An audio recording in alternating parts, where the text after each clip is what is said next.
এটা ৰঙা ফুল আনিলে আনটো বগা ফুল আনিলে ব্ৰাহ্মণে দেখোন প্ৰথমতেই খেলি মেলি লগালে বাৰু যি নহওক বগা ফুলটো হৈছে প্ৰভু নাৰায়ণৰ প্ৰসাদ কিবা কাৰণত যদি ব্ৰাহ্মণীয়ে সেই বগা ফুলটো অগণিত দলি মাৰি দিয়ে তেনেহ'লে ব্ৰাহ্মণী নিশ্চয় পুত্ৰ সন্তানেই হ'ব আৰু কিবা কাৰণত যদি ব্ৰাহ্মণীয়ে সেই ৰঙা ফুলটো অগণিত দলি মাৰি দিয়ে তেনেহ'লে কিন্তু ব্ৰাহ্মণীয়া জীৱন নিঃসন্তান হৈয়ে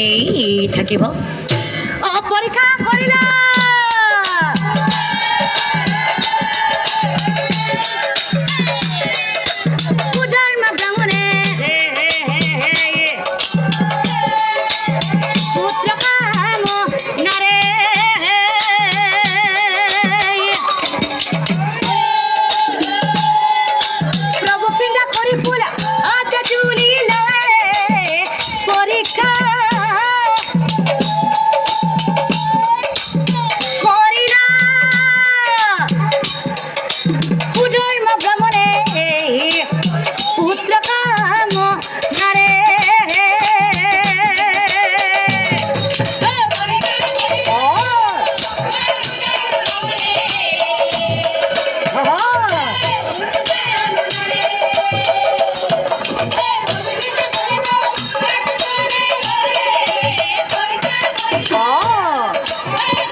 মই ৩৩ কোটি দেৱতা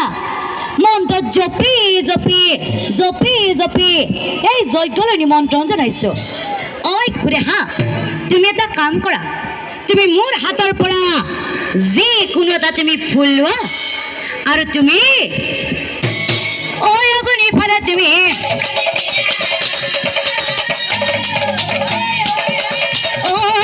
ইফালে তুমি তেতিয়া ব্ৰাহ্মণে কিন্তু মহা চিন্তাত পৰিছিল কোনটো নিৰিম বগা তৰিম নে ৰঙা তৰিম নে বগা তৰিম নে ৰঙা তৰিম নে বগা তৰিম এই ব্ৰাহ্মণী